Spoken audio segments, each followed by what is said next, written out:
Alright, we're starting. Oh yeah. Alright, Like I'm just waiting for it and to say it's live on your end. yeah, it should say live now. Alright, so we're live, and only about 2 minutes late. Sorry about that. Ibrahim, I see you there in the chat. I see you were waiting for us. So we are officially live for Recycle Bin episode number 7. Alright, so I'm Johnny O. You're here on my channel, so obviously you know who I am, TitoTechTube. We've got Bear with If That's the Case. Say hi, Bear. Where? Where's the bear? Oh, right. Hello. Sorry. So, guys, this is Recycle Bin. This is the weekly show that I host on my channel, and then the following week we host on Bear's channel. We alternate like this every week. We just talk Yep. about tech news and kind of shoot the crap, talk to the audience, and hang out with you guys. It's Recycle Bin because we talk about news that we recycle from other outlets because we don't do any actual reporting. So, we're going to kick off today's episode with our PC Part Picker Challenge segment. I'm going to roll right into it, wasting no time here today. So this was a segment that was proposed by one of Bear's followers, Dr. Zipucci, and basically what happens is every week we choose a theme and a budget to build on, and then the rules are basically we use PC Part Picker, all the parts must be compatible, all the parts must have a price and availability on PC Part Picker, and the price cannot include any mail-in rebates. If it's an instant like code or anything like that, that's fine as long as it's valid the day that we present our builds. So the audience, you guys, will vote on who has the best PC build, and we'll announce the winner the following week. And we use straw poll for that. So Right. as you can see, I have the straw poll up from last week's build challenge, which was the $500 baller on a build challenge. So let's go ahead and see who the winner is. Drum And roll. it's me. Awesome. So it was Congratulations. 6-5, so very close. We were one vote Oh. off of each other. Yeah.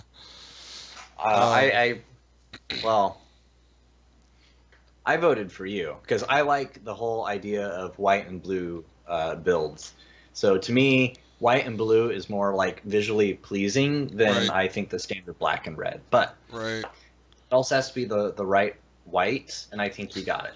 Awesome. Well, thank you. All right. So, Sorry, my headset is dying, which is not a good time, so I'm gonna use my little portable charger and plug me in. yeah. Hey, Ibrahim in the chat, which mic is bad? My mic or Bear's mic? Uh-oh. Yeah. Can you, Bear, try and listen back to the stream and see if Yeah, I I listen? can try listening. Yeah, if I listen back, it'll feed back into the stream.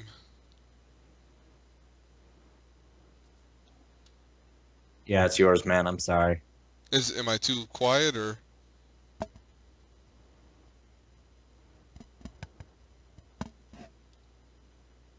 You sound a little quiet, but you sound staticky, like you're on a phone losing Static. service.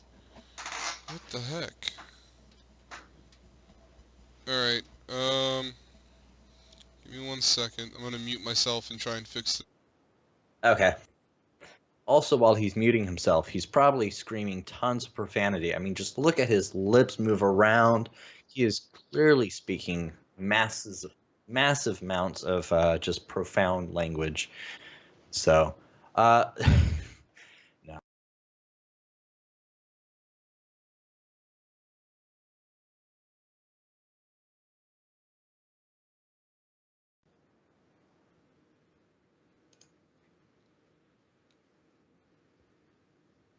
I don't have headphones, so both sound fine. Yeah, no, I thought Johnny sounded a little off when we first started talking, but I didn't think it was really off enough. I mean, I did mention something, but it wasn't like, you know, I just thought it was um, me not using my headsets at that time. So, Um, Bear, I think I froze you there. All right. Any better now? What do we got? I don't know. Let me find out while watching. Bear practices miming? Yes. I hate burning gems.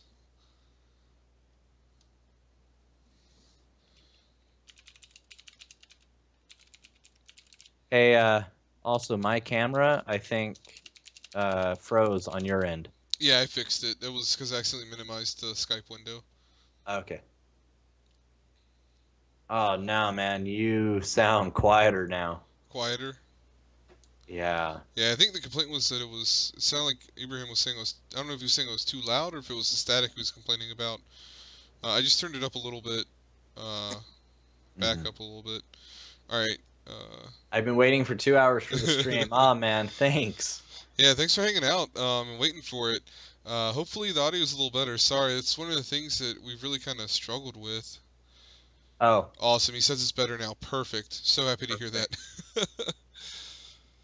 Alright, so, hey, yeah, it has been a while.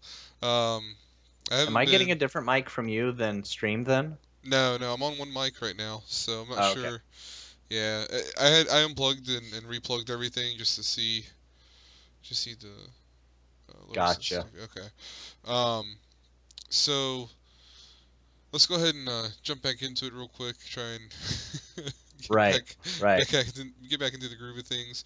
I'm gonna try and keep my eye on chat. I have to flip back and forth because I have too many things open. Um, but guys, let us know if there's any other issues, and we'll do our best to get them fixed Yeah. for you. All right. And So and yes, I'm sorry. Just to address, I think yeah, I know.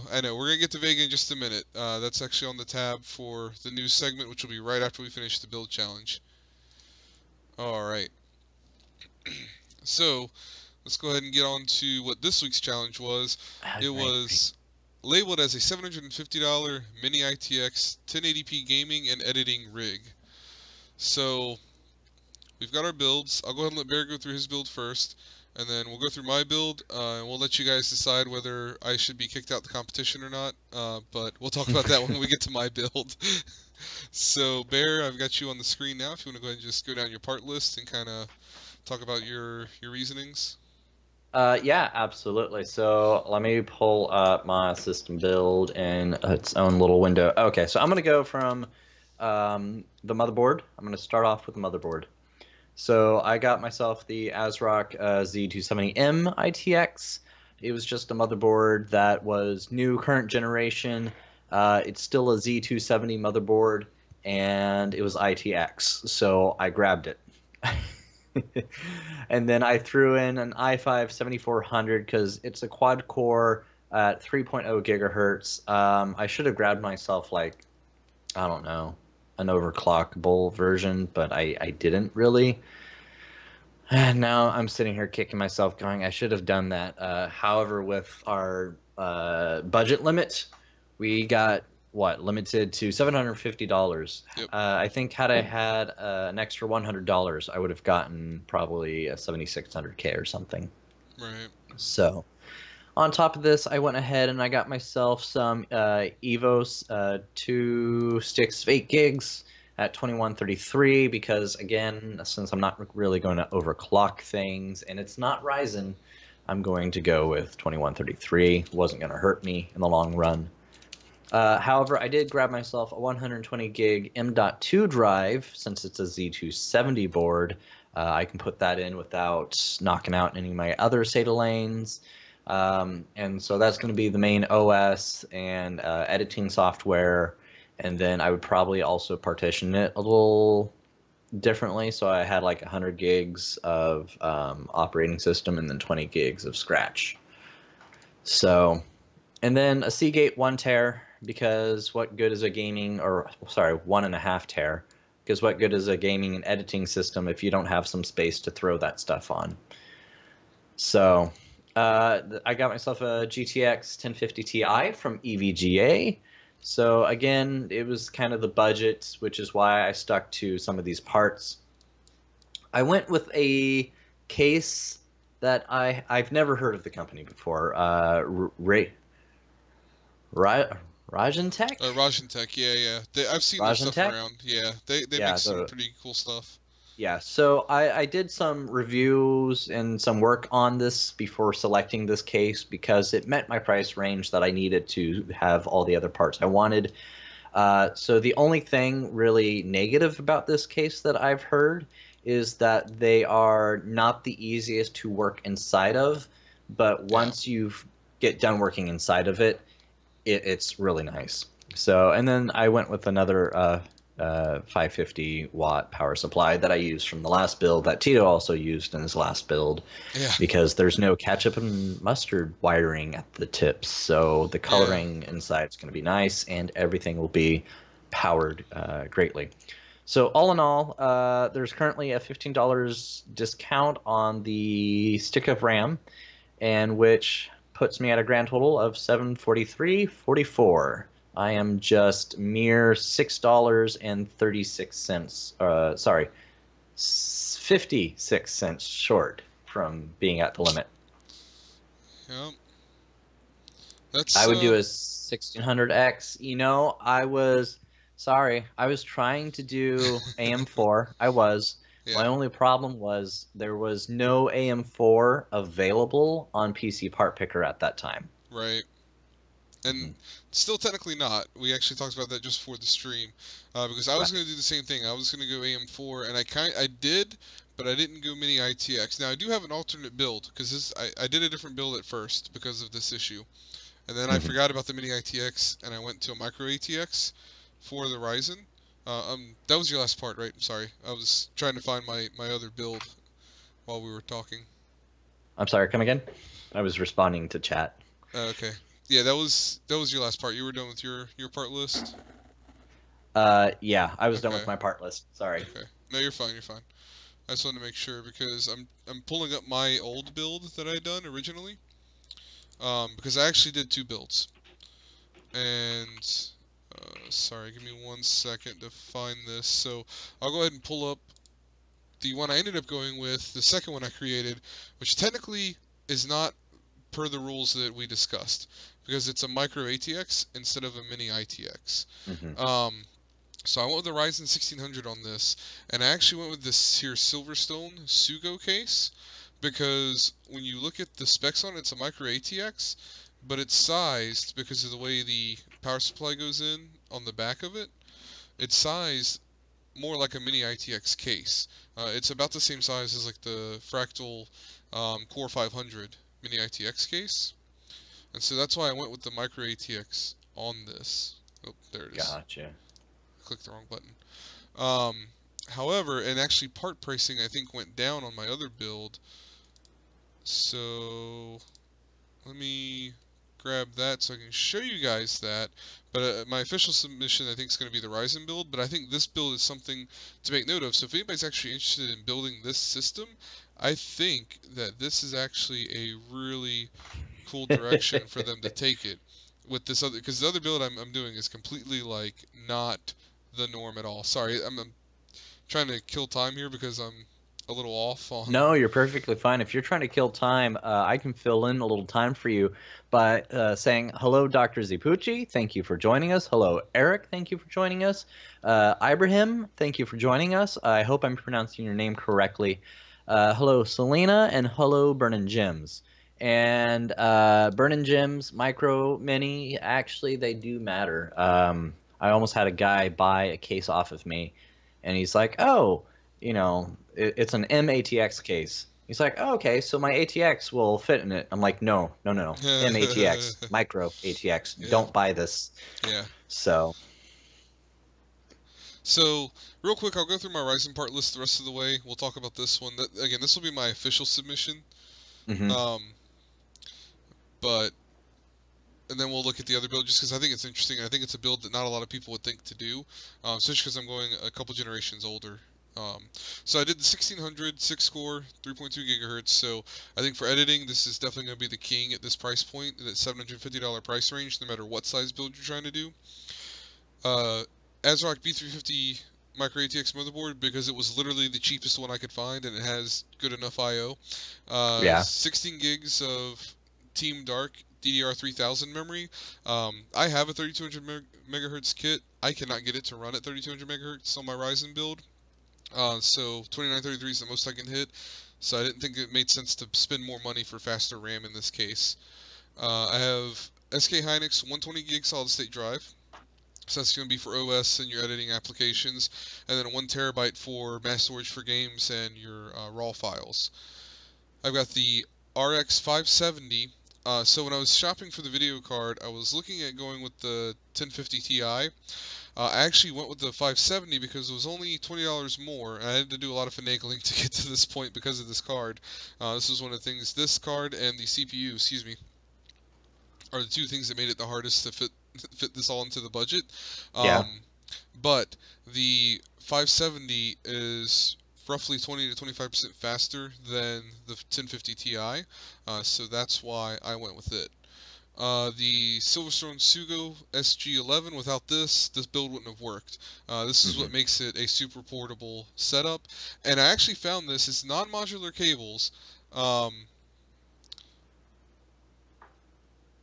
Okay, sorry, I got distracted. No, you're fine. Yeah, the GPU, Ibrahim, is right here. It's the RX 570. Uh-huh. The Silverstone case, again, makes it work. And one other thing I did want to point out that I really like about this, because, yeah, it's super compact. I actually went with a non-modular power supply because, Yeah. um, well, it's cheaper, and because there's no window or anything like that, so I'm not too worried about that. And if you look at some of the pictures here, there's cutouts where it actually has, you can put 80mm fans in here if you need to actually help extract air away from the GPU. And it's Oh, got that cool. intake on the side here for any drives. It's actually got really good ventilation in it. And you see it's got perforated side panels on all sides for it to ventilate the hot air out of the system. It's actually really, I think, a really nice small form factor case. Um, It reminds me of a toaster, like a yeah, small toaster yeah, exactly. that Um, flipped over on its side. I think that was Bitwit's joke about the when the Fractal Mini ITX came out. He did that ad where his grandpa was putting the toast into the Yeah. case instead of yeah. And then the Yeah. power supply is just a 450 watt EVGA, 80 plus bronze, $20 on Newegg right now. Which, by the way, Mhm. if you need a power supply and you don't need a ton of wattage, $20, you can't go wrong with that. Right. And it's bronze certified, so that's not bad either. Yeah, That's actually pretty good. yeah. So Um, oh, if go ahead. if there was that mini ITX AMD board available, I would have gone for it, Oh yeah. and I would have put like your build here looks wonderful. However, I think I would have switched out the case though for I don't know something that uh, I don't know Yeah, yeah. shorter, I, taller. I was trying to find something that had like a handle to it or something like that. And the Hmm. micro ATX, and all the ones that do are the ones like the Node 202, or the oh, I can't Fit remember Phoenix the, Prodigy. yeah, stuff like that. And but they're so huge, they're Yeah, so Bit big in all Phoenix. the other dimensions, Yeah, and I looked even at a Bit Phoenix Prodigy, and for an ITX case, they are big. In yeah, fact, they are big enough that there is also a micro ATX variant of it. right. So real quick, I just want to dive in and talk about the specs on. Oh, you know, I haven't been putting any links in chat, so I'll put the links to. Oh yeah. Here's Bear's build if you guys want to check it out and kind of you can screw around with it, modify it, do whatever works for you. And then the second one there is my Ryzen build. So this part list was intended to use an older CPU. I'm actually using a Xeon E3-1231V3. This CPU is essentially a 4790K, or I'm not K, a 4790 i7. So it's a 4 Hmm. core with hyperthreading. So it's got 8 threads, and it maxes out at 3.8 gigahertz. So for a portable editing rig in a mini ITX form factor, I think you can't go wrong here. I just got a locked chipset mini ITX board for the 1150 series. Yeah. $60, cheapest one you can get. Again, has decent enough everything. And you don't need unlocked, you don't need a Z SKU because it's a Xeon. You can't overclock it anyways. 16 gigs of DDR3 1866 because again this is a DDR3 platform. Right. Same storage setup. Actually went with the same power supply. And this one I was able because of some of the price drops that happened on some of the other parts here, and the fact that we're going with older DDR3 memory. So I So gotta actually, ask. Ibrahim, sorry, I just want to address this real quick. Where do you're saying big potential for bottleneck? There's no potential for bottleneck with this kind of system. We're talking 1080p gaming. Um, with that CPU, there hasn't been that much of an IPC improvement in Intel CPUs. This is only two. This is 2 generations behind. So this is Haswell. It's not an old Xeon. It's it's Haswell generation. This thing will perform just fine doing gaming, and it'll perform wonderfully for doing the editing that we want to do with this system, right? So Right. again, GTX 1066 gig I was able to fit in. That'll help again with the editing, with GPU acceleration, and perfect for 1080p gaming. Again, you're not going to be doing, I mean, yeah, maybe if you're talking CS:GO or something like that, and you're doing 200 frames, yeah, you may only get 180 frames in this versus 200 frames with a 7700K at 5 gigahertz. But dude, at 180 frames, you don't care about that extra 20 frames. It doesn't matter. There's no monitor on the market that's going to display 180 frames. So Well, at there's least in the $750 computer price range. exactly. Right. So So, I mean, even if you had a 144 hertz 1080p monitor hooked this up to, there's nothing to worry about there. Um, yeah. and so this came out at it looks like it bumped up a little bit. It's up to 752, so it's $2 outside of the price range. But again, this was the original build that I had put together. So you actually get a little bit more GPU horsepower out of it, and you get from the Intel platform, you're able to get 8 threads out of it. Between the two of these, if you can get this, oh, and the case, it was literally the cheapest mini ITX case I could find. But this thing's actually kind of interesting because it's like super tiny. Okay. And it's actually got really good ventilation. Again, really good ventilation on this case. So Um, the but only flaw I see in your build, sorry, yes, go ahead. CPU cooler, It comes with the factory one, the Xeon. It comes okay, with the Intel stock heatsink fan. and it can't overclock anyways, so Yeah, it can't right. overclock, so we're not really. And Xeons typically run cooler because they don't have an iGPU. Why the 1060? So I went with the 1060 here because I typically prefer CUDA, personally, for if I'm doing kind of editing work, because I also use like Blender, which uses CUDA acceleration, and it doesn't work as well with OpenCL, so AMD cards don't do as well with Blender, at least in my experience. So that's why I went with I keep clicking the wrong buttons. That's why I went with the 1060 here instead of a 580. Hopefully that answers your question.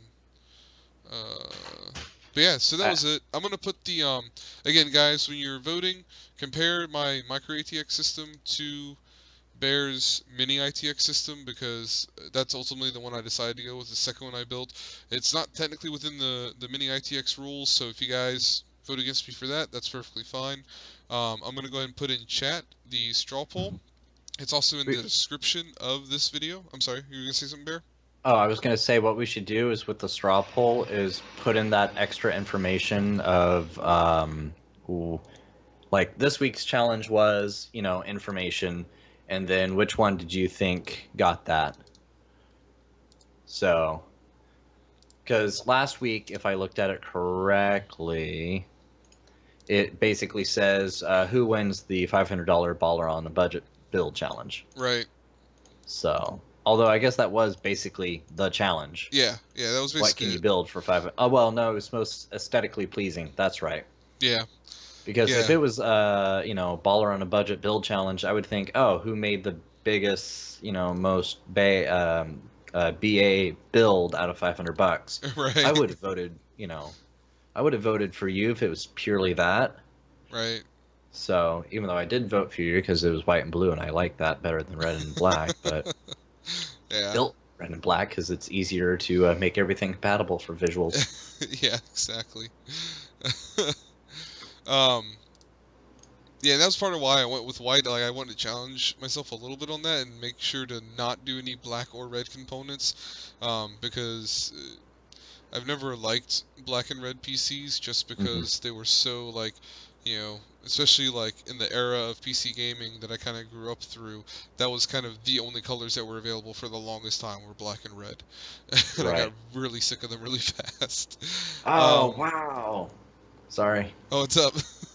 Oh, I'm watching the poll live, Oh, okay. right? So, sorry, I will admit this week I voted for me, because I was ITX. Yeah. Sorry. I would have loved to have gone AMD, but I'm just like, I watched it and it's like, oh, results. You got one, Tito got one, and then Bear got one, and then you just got another one, and it's just like cool to watch it move around live. Yeah. So, And Ibram says he prefers red and black, and that's cool. I mean, if you like red and black, I just for my me, current I system is just red and black. yeah. And my last system before the one I have now. So the one I have now is mostly black and white. I'm working on getting some gold in there as well, because it's a very particularly themed case. But yeah, my last system was actually black and red, just because that was what was cheap. I just threw parts together. I was more worried about performance than Mhm. aesthetics. My current system, I went for both aesthetics and performance. Yeah. So, And there's nothing um, wrong with that. We just all have different tastes. yeah, exactly. Some people want Jeeps, some people want Porsches. Yeah. All right, so let's go ahead and get into the news. So we go. Oh, I'm sorry. Before we do that, I forgot we got to announce next week's challenge. So I just threw this in the doc because I thought it'd be a pretty cool challenge to do, and I wanted to switch it up a little bit. Been doing more on the budget side of things. Hmm. So this one's going to be a $2,500 PC build for 1440p gaming, the complete setup. And by complete setup, I'm not talking desk and everything else, obviously, but just the actual tower, all the PC components, and then peripherals. So keyboard, mouse, and we'll say headset. Okay. So $2,500 budget.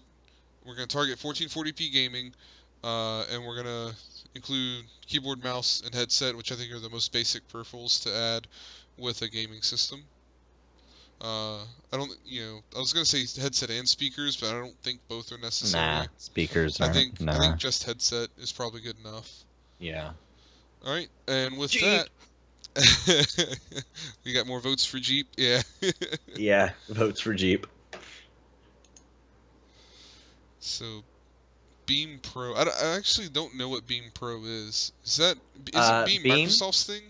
Yeah, it's Microsoft's thing. So Okay. Beam is supposed to be very interactive, and I actually want to try it out because I want to broadcast off of my Xbox more, Mhm. but I want more interaction and overlays. And I saw, if you watch the preview of Beam, basically you can interact with your audience while you're playing, and you can be like, "Hey guys, what weapon do you want me to choose?" And basically have them like choose the weapon. Mhm. I don't know exactly how it works, but I definitely want to give it a try because if I don't try it, then I don't know, Right. right? Yeah. So it might be, the next best thing, and maybe I just like, put Twitch away for a while. Right. Yeah, I'll have to check that out. That seems pretty interesting. I have a Twitch, but I've never ever actually streamed anything to it. I just use YouTube. Yeah. It's just easier, honestly. I'm lazy and It this is has easy. overlays. Awesome. By the way, I read that it has overlays as soon as you set it, or as soon as you press enter. So that's how much delay there is. Yeah, So yeah, I definitely got to try Beam off of my Xbox One. That's where I want to try it off for the first time, and I want to see how it compares to Twitch. right. So Cool. Um, so yeah, I'll look into that as well offline. But let's go ahead and jump into the news topics so we can keep this rolling. It's already 9:30. oh yeah, jeez. So the first news topic here is the Elder Scrolls Anthology saved my life from a stray bullet, owner says. So this PC Gamer article, Andy Chalk wrote this, and basically, let me close that out before it starts playing. Basically, this guy was sitting here. It's a Redditor by the name of Rabbit Mix, and he was sitting playing Prey at his desktop PC, and all of a sudden he heard this loud pop and the sound of glass breaking, and he assumed that a light bulb had busted or something. But then he realized that there was a poof of drywall dust in the room. So then he notices the bullet hole, and you'll see that on the stream here. There was a bullet hole in the wall to the left of his monitor, and it actually had went through his wall and into his Elder Scrolls Anthology collection, straight into the middle of the book, and actually shattered his Morrowind disc.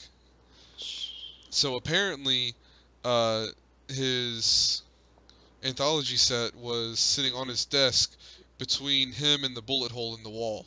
So if that wouldn't have been there, he actually would have took the bullet. Yeah. And you can see here in this shot where it actually shattered the Morrowind disc. So yeah, I just thought that was pretty crazy. It's kind of one of those crazy, One of those, like 1 in a million yeah. shot things. Yeah, it was pretty intense. Um, No, that is crazy. yeah. So, all right, and not a whole lot there to say about that one. Next topic's going to be GameStop has sold yet another game containing a bag of meth. By the way, for those of you who do not go into GameStop, let me explain to you how this works. All right? This sounds very silly, but it's very true. They put a blank game container out on the shelf. You, the consumer, grab the blank game container. You hand it to the associate. Yeah. The associate opens it up all the way like this, okay? And then they slap the disc in, close it up, used, and then they hand it back to you. Yeah. Sorry. The fact that they're finding baggies of meth is ridiculous. Because that means someone had to open it up, ignored any sort of contents inside, or when they put the disc in, maybe that little baggie of meth came out between their sleeves or something. It's ridiculous. At least twice. At least twice. And again, this is PC Mag, and this is Matthew Humphreys. We're trying to be better about crediting the people who write these stories. Yeah. Because they do this for a living. This is their job. They put a lot of work into this. So essentially, this is the second time it happened. September of last year, an 11-year-old bought a used game from a Louisiana GameStop, and they found a bag of meth in it. Then again, on Sunday, this past Sunday, May 7th, another 11-year-old in Tallahassee, Florida, bought a used copy of Grand Theft Auto 5, and when they got it home, his mother found the bag of meth inside the instruction booklet for the game. So, again, like Bear said, these things get opened at least a minimum of 2 times. And they pull the disc out, check the disc for any scratches before they accept the trade-in on it. So, there's obviously a touch point where someone should be checking this thing and noticing if there's a bag of drugs inside of it. I mean, it's pretty insane, especially after, and you can kind of understand the first time, right? That okay, yeah, there's instruction booklet in there, whatever. It's there. We don't really care about it. We just care about the game itself when we're taking a return. And then the first time the bag of meth gets sold with a game, you would think, hey, corporate announcement. Everybody needs to thoroughly check these things from now on. Right. And there should, you think they would take it pretty seriously. And then it happens a second time, several states away. So it's definitely not like isolated to a single area. It's not like there's someone like, trying to troll GameStop with bags of meth. I mean, this is pretty insane. So, Ibrahim, I think you're right. GameStop's not to blame. It is not GameStop. Don't blame the company GameStop, right? It's the individual who took the disc, took the container, why aren't you visually checking this sort of stuff? Right. So, I don't know that, again, I agree with you, Ibrahim, that, all right, Burning Gems, I'll catch you later. Bye, Gems. So I agree with you that the mother is definitely not Mother of the Year for buying her kid GTA 5. That was actually my first response whenever I read this story. When I was talking to my wife about it, I was like, what kind of mother buys their 11-year-old Grand Theft Auto 5? But if you get on Grand Theft Auto 5, half the kids are young. Exactly. Too young. But I don't necessarily GameStop as from they are responsible. Whether it's necessarily their blame or not, because it's their institution, their employee, they're responsible for it ultimately, right? So they have to own up, take responsibility for this, and do corrective actions. Right. Ultimately, the person to blame is the employee who failed to do the check. That's the person to blame for the meth getting into the game itself. So, I won't get too much further into that. But yeah, that's my take on it. Yep. And apparently, this was also just a quick note that I forgot to mention from the article. This is actually originally reported by Kotaku. All Gotcha. right. So, where But are we yes, at? GameStop does need to apologize that one of their employees who's Well, and representing GameStop, you yeah, know. and it's not that I necessarily think that they need to issue an apology and all this, 'cause I think Right. corporate apologies for the most part are just complete BS. But the Yeah. thing is, in the bottom of the article, they mentioned that GameStop insists that all used games are checked before being sold. Hmm. But I mean, like the author here mentions, a bag of meth. I mean, this is a very small um, container. A bag of meth is a bag of drugs is something that's going to be easily like super like or not easily, but it's not going to be something that's like really hard to find inside of the case, right? A 5-second cursory glance would reveal that. So Right. it's just The only GameStop needs thing to I take can think this of, seriously and make sure that they take corrective actions within their business to try and right, keep this from happening again. Because again, it's 2 times within a year of each other. It's pretty right. ridiculous. So the only thing I can think of in which even somewhat justifies it Right. is let me find one real quick. I know I got one of these with like a game manual or something inside of here. Like I know I got one. Maybe Halo. Maybe Halo has a little guidebook. They usually always have a book inside of Halo, right? Yeah, yeah. Like 15 pages long. Because I want to. Nope. All right. I'm using Destiny again. Destiny free publicity for you. Probably not in the way you wanted either.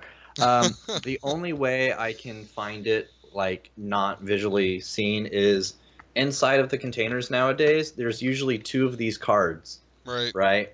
Like, hey, thanks for buying our game, and the other one's like, hey, get some DLC. Right. So we'll say these bag of screws and a computer speaker go in between, and I can't see. But if you know, But if you touch it, it's going to be readily apparent that there's something there. So again, the point is, it's pretty simple to just do a quick check and figure out if there's something in there that shouldn't be there. right? But that's if you touch it, and Right. I mean, Again, the point is, it should be part of the policy for them to thoroughly yeah, check it. In the end, just give it a finger pat GameStop. down. Yeah, exactly. In the end, Be the new GameStop is TSA of ultimately. games. In the end, GameStop is ultimately responsible because it is their place of business. So it's kind of on them to make sure this kind of stuff doesn't happen and to take corrective actions against the employee who doesn't care that much about their job. So again, I think we talked plenty about that. I think we can go on for quite a while. This one's just kind of a quick and easy one. Windows 10 hit 500 million devices, growing by 2/3 within a year. So about a year ago, Microsoft announced that they had hit 300 million devices with Windows 10 installed. Their goal was to reach 1 billion within 3 years, which puts them pretty close, but they've still got to double that within the next year, basically, to hit a billion. Their original estimate included 50 million Windows Mobile devices per year. We know that they have come nowhere near that because Windows Mobile is all but dead, but that's another story altogether. Um, and just something to note here that I think was a good reminder in this article. Although Windows 10, Microsoft cut off the free upgrade from Windows 7 to Windows 8, you can still do a fresh install and activate it with a Windows 7 or a Windows 8 key. So, Yep. and then just a quick blurb here that I think is a very valid point. Their biggest hurdle is going to be getting enterprise adoption. So they were able to get the DoD to sign on early and go ahead and adopt Windows 10 early on and kind of certify it, put their seal of approval on it. But for other corporate entities, they're going to have a hard time getting adoption, especially because from personal experience in my day job, Windows 10 is not the most enterprise friendly deployment. Far from it. Any experience on that side, Bear? At all? It's not the easiest to deploy. Yeah. I just know that much. Yeah, and it's not so much the deployment itself that's the problem. It's when you have to customize it and you have to Yeah. do, put your own flavor of Windows together with it. Yeah. It's a giant pain.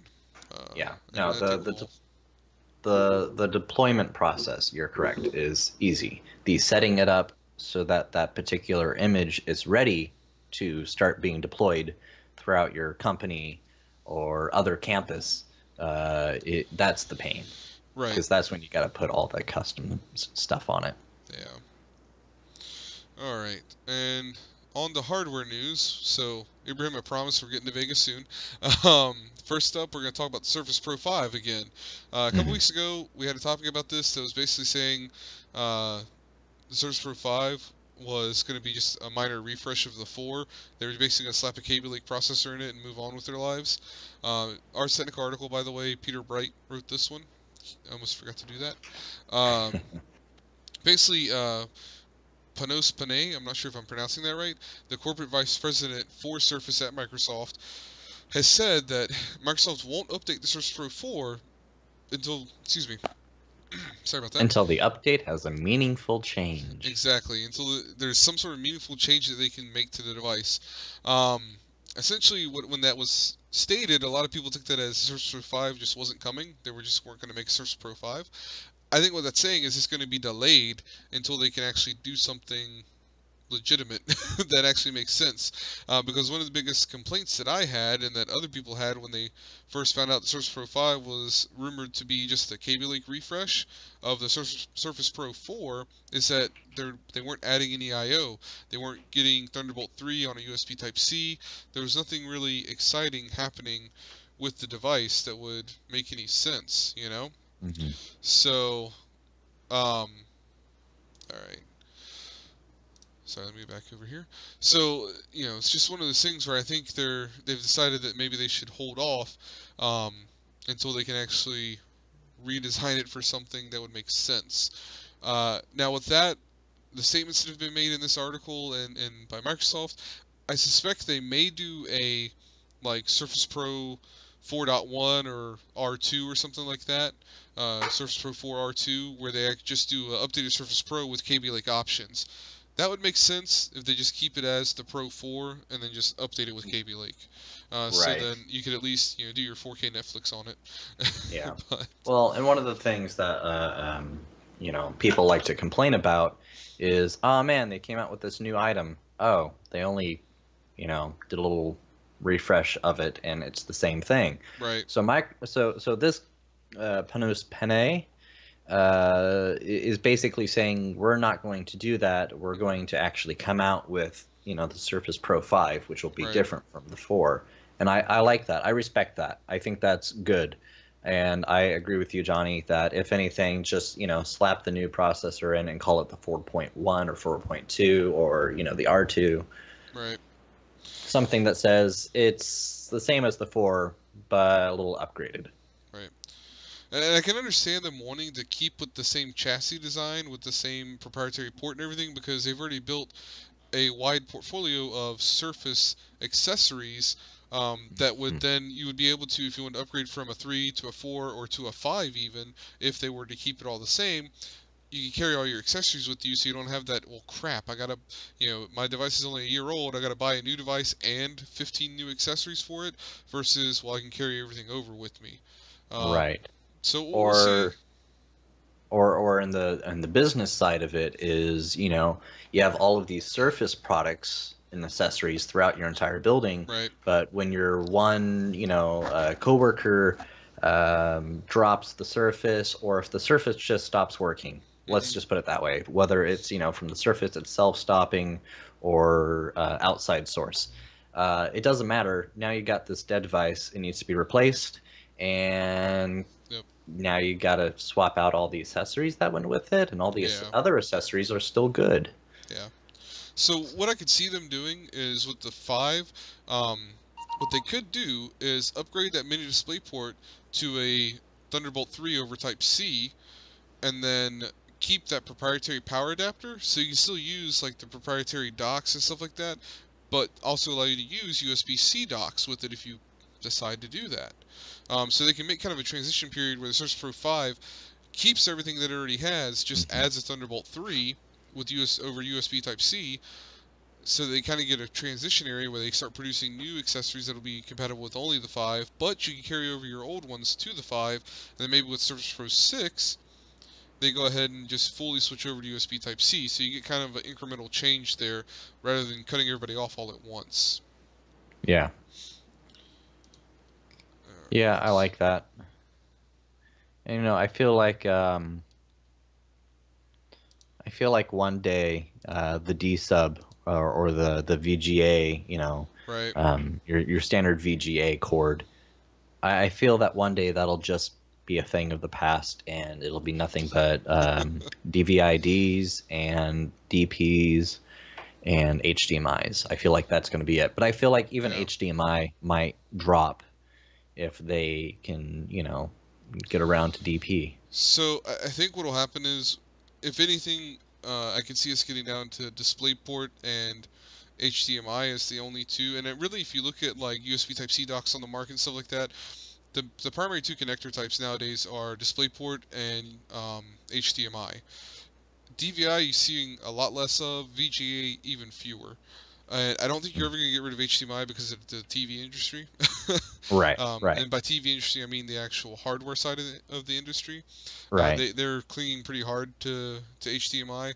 I've only ever seen one TV before that had a DisplayPort, and that was a Panasonic that I don't think they make anymore. So, but that one was actually a really cool TV. But go ahead and jump on to the next topic. nVidia at GDC 2017 announced the Tesla V100 with a Volta GPU. So we have our first Volta. Of course, we always know the enterprise gets all the cool stuff first, and then it trickles back down to the peasants below, that being me and you, Bear. So, by the way, your lighting's going crazy over there. Your camera's, I think, trying to adjust. Oh, yeah. And I just tried to like mute myself and tell the Echo to turn the lights on, but the switch is actually off. So real quick specs on the Tesla V100. So this would be essentially equivalent to the GP100, which was, you know, your top tier, kind of the God's GPU core of the Pascal series. This will be the same thing for the Volta series. So it's got 5,120 CUDA cores. 5,120. That's actually 42% more than the 1080 Ti. So that's pretty insane, actually. No reported base clock yet, but the boost clock's 1455, which is only marginally slower than Titan X. And when you think about it, when you have that many more cores than, when you have that many more cores than the previous generation, you can sacrifice a little bit of clock speed. And probably the consumer grade parts will have a higher clock speed, just like the GTX 1080 Ti has a higher clock speed than Titan X. It also uses, I don't think it's listed here, but they're using a new type of core called tensor cores. It's going to have 640 tensor cores, and these are actually specifically aimed at machine learning type stuff. I don't know a ton about them other than that. I didn't have time to do a lot of research on tensor cores. Maybe next week or the week after we'll try and talk a little bit more about those. But yeah, those actually sound pretty interesting. But essentially, they're supposed to be tensor cores, as far as machine learning type applications go, are supposed to be like 12 times faster than the current Pascal equivalents for machine learning type activities, which is pretty insane. Other than that, it's going to be, I believe, HBM2 is what they're calling it. Yeah, HBM2 memory, 16 gigabytes, 900 gigabit per or gigabyte, 900 gigabyte per second memory bandwidth, 300 watt TDP, 15 teraflops peak compute performance, which is pretty daggone high. And it's a 12 nanometer die, so they've shrunk it again from 16 down to 12 nanometer. And I like here, PCPer put MSRP lol. So I thought that was interesting. I don't know if they actually announced an MSRP for it. Seems like maybe they didn't, when they just have a lol here in that column. So at the very bottom of that page, there is a link to the source, which is nVidia themselves. Okay. So I think that like the very bottom right, if I was looking correctly. It literally just redirects you to nvidia.com global. Well, yeah, you got to click on where you are. Okay. So you got to tell it like, I'm America. Oh, there we go. Yep. Yep, we got Yep. Volta. All right, let's So see if we got an and it's MSRP. yeah, it's much more graphically appealing. Yeah, yeah. So there's no. I didn't think there would be, but there's no MSRP information here. So we know it's going to be exceedingly expensive, and Yeah. it's definitely again this is enterprise geared, not geared for any of this kind of stuff at all. No. And that's basically No. all I have to say about that right now. So we Yeah. should Your be seeing. standard user isn't going to have it. Yeah, yeah. So probably early next year, early to middle next year, we should start seeing some Volta stuff rolling out. Um, But yeah, until then, we can kind of oogle the enterprise market and all the fancy hardware they're getting right now. I heard there was actually a demo of a box from nVidia at GTC with 6 Pascal or P6000 cards set up so that they're each running on a individual virtual machine, and they were able to set up 6 HMDs, so they had 6 Vives set up on just the same one set of Oh lighthouse yeah. sensors. So they were able to have 6 people on one set of lighthouse sensors in VR environments, which I thought was pretty cool on one system. I saw Um, that. That was pretty cool. all right, and still prefer AMD. Yeah, yep. So AMD's definitely really bringing it hard on the GPU and the CPU side. Yeah. We'll see with Vega and eventually Navi what they are able to do. But I have high hopes for Vega, honestly. I think they're going to be able to come out the gate swinging with Vega. Obviously, speculation. But speaking of Vega, AMD presentation on Vega, Navi, and Zen Plus on May 16th. Again, this is actually originally a WCCF Tech article, but the Hexus.net one is the one that I found first. This is written by Mark Tyson. And essentially, they're thinking that AMD is going to go ahead and announce Vega at this event on May 16th. Reason being that the um, oh lord, their stock prices just plummeted by I think it was like 27.5%, just a week or so ago. And this is kind of them going to, in response, say, okay, here's our long-term plans for what we're going to do and how we're going to be awesome, essentially. Right. Um, so they're expected to provide information on not only the Vega GPUs, but also the upcoming Navi, which will be the generation after that, and Zen Plus, which it seems like Zen Plus. So I know there's supposed to be Zen Plus, and I believe a Zen 2 is the follow-up after that. So Zen Plus will likely be the same CPU core, the same CPU architecture we have now, but them doing some sort of refinement or improvement to it. Maybe improving the clock speed to give it a Hmm. little bit better IPC would be my guess. And for Vega, so we don't have any details here about Vega, but from various other leaks that I've seen other places, my guess is that we're going to see 3 Vega GPUs come out, um, targeting the 1070, the 1080, and the 1080 Ti. And I know there's been some leak. I don't have any of the links to articles right now. Sorry, guys. I was a little short on time getting prepped for tonight's stream. But the low end Vega, I believe, is going to perform right on par or a little better than the 1070. And so if they can do that and target, right now you're still talking, 300. I think the cheapest I've seen to date of a 1070 is $360. Hmm. What's the 580 now? 580s are like 250 to 275, I think. So if they can target like, a 325 range, 325 to 350 with the low level Vega, they may be able to undercut the 1070 if they can outperform it and then cut it down on price by a few dollars. But when you look at it, my only concern there is that how tight the price segment has gotten there, right? There's kind of this tightening down now that, especially since NVIDIA GPUs have been dropping in price with 1070 and 1080, they're kind of closing that gap in the price market there. So we'll see what AMD ends up doing with Vega. It'll be exciting to see. I'm hoping, um, you know, by some miracle I'll be able to get my hands on a Vega GPU while it's current generation to play Right. with. But yeah, like I said, we'll see what happens. That's basically all I've got on Vega for you guys. Hopefully, Abraham, I didn't disappoint you. Okay. So we're gonna go ahead and jump into the gaming topics for the day.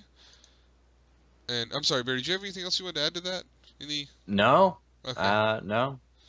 I feel like I haven't really dug deep into any of the AMD Vega information at this time, so I really have no valid information in which I know of, in which yeah. I'd be willing to put my 2 cents in for, because I don't know what I'm talking about, so I'm not going to talk about it. I will So, mention there was a rumor that Vega, I think that's the number I saw was like 11,000 in a post somewhere. The rumor was uh, that there's only gonna be 11,000 Vega GPUs available at launch. Which, if you think about it, makes absolutely no sense that AMD would even release a GPU with that low of a yield, because they're not going to make any money that way. The billions of dollars they would have spent in investment, or at minimum several $1 million in investment to create this, they're not going to only release 11,000, because, I mean, even right. if you do, let's pull up a calculator here, even if I do, let's say $300, and obviously this isn't profit, this is just what they would be. If they sold it for $300 times 11,000, that's $3.3 million, Yeah, and that's not profit. that's nothing. So, That's nothing. I mean, that may be, that there's only going to be that many reference cards available, and then they're going to have Yeah. all the rest of the availability pushed out to the AIBs. I don't know. Um, but obviously HBM2 is causing a concern on that, because we know HBM doesn't have very good yields, and the Mhm. Vega GPUs are supposed to be running 8 gigs of HBM2 memory. But we'll see what happens. Hopefully we'll have a lot more information here in the next 5 days or so. And on to our next topic from GameSpot, not GameStop. We're not buying drugs today. Um, last update by Eddie Makuk. Forza Horizon 3 is getting a Hot Wheel expansion, or actually has a Hot Wheels expansion, Yes. um, which looks really exciting. Let's see if I can get down.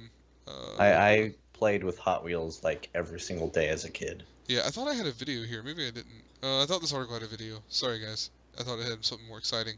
Um, there's some screenshots though, so I'll scroll through those while I talk about the DLC. So it's DLC available. It's on the Xbox One and PC now, and you can get it as a $20 standalone, or you can buy it included in a $35 expansion pass.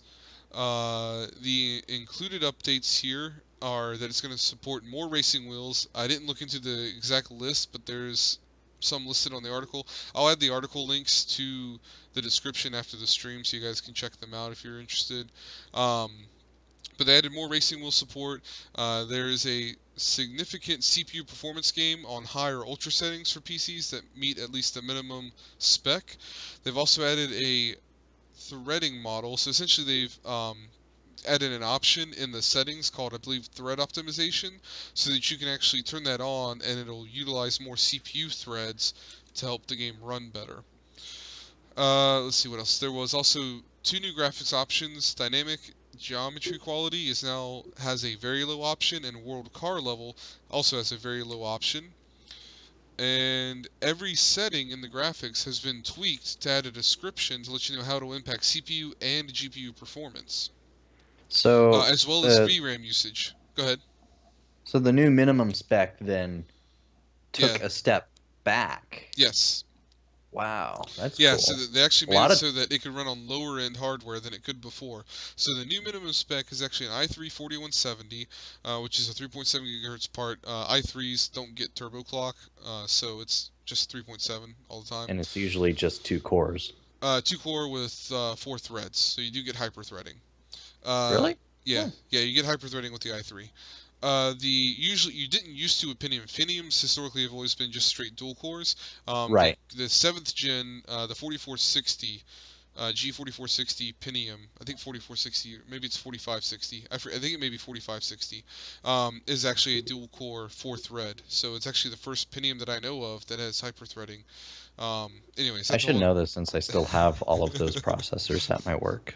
So, anyways, I got really off topic there, but GPU is a GT740 or an R7 250X. I mean, talk about low spec, with at least 2 gigs of GDDR5 VRAM, 8 gigs of system memory, it just says hard drive type HDD, so you just have to have a hard drive, which I thought was an interesting spec.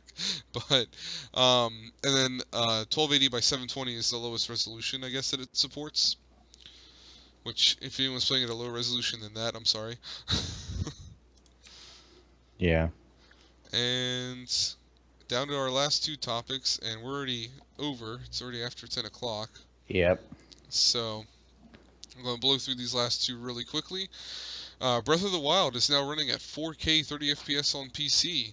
So if you're into emulating and, you know, have a source of getting certain things that we're not going to talk too in depth about, why is this? Okay, apparently I can't get rid of that. Anyway, so this is Tweakdown. Sorry, I ended up with a Tweakdown article this week. Again, I try and avoid them because their site's kind of annoying. But So annoying. essentially, with the current version of the CMU emulator 1.7.5, Breath of the Wild, obviously there's a texture pack you have to load, is running at 4K 30 FPS. They mentioned that the guy who posted the YouTube video is running a 4790K at 4.8 gigahertz, which is a pretty insane clock on a 4790K. Two 1080 Ti's in SLI and 32 gigs of DDR4. Which doesn't sound right to me because he's running a Z97 motherboard, so I don't really know where they got those specs from, if that's in his description or what. Um, yeah, but that motherboard doesn't run DDR4 memory, so they may have just not known what they were talking about. I do know that I've seen videos of people playing 4K 30 FPS, I thought, on the, I believe, 7700K or 6700K i7 and a single 1070. So I will say that I have certain sources that I've seen this on, where using a 1070, like perhaps the MSI Quicksilver Edition, um, it doesn't utilize a ton of GPU, so I don't think you need a ton of GPU horsepower for it. I think more of what you need is good single-threaded CPU performance, and a decent video card. From what I understand, AMD cards do run Breath of the Wild better than NVIDIA cards.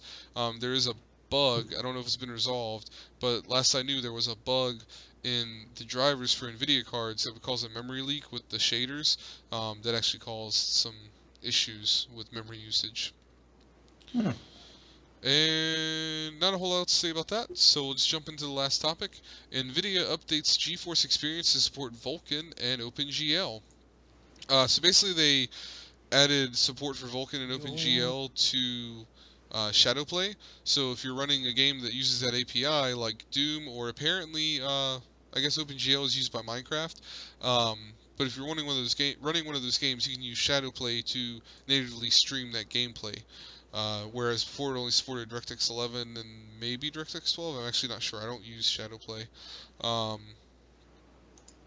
yeah, that's basically all there is to it. It's just kind of cool to see that, NVIDIA is getting behind both Vulkan and OpenGL, so that gives us, some hope for Vulkan in the future becoming a little bit more widely adopted and more widely used API, because it does have a lot of potential. So, Right. all right, and that was our last topic. So guys, that's it for this week. There was a question I wanted to address.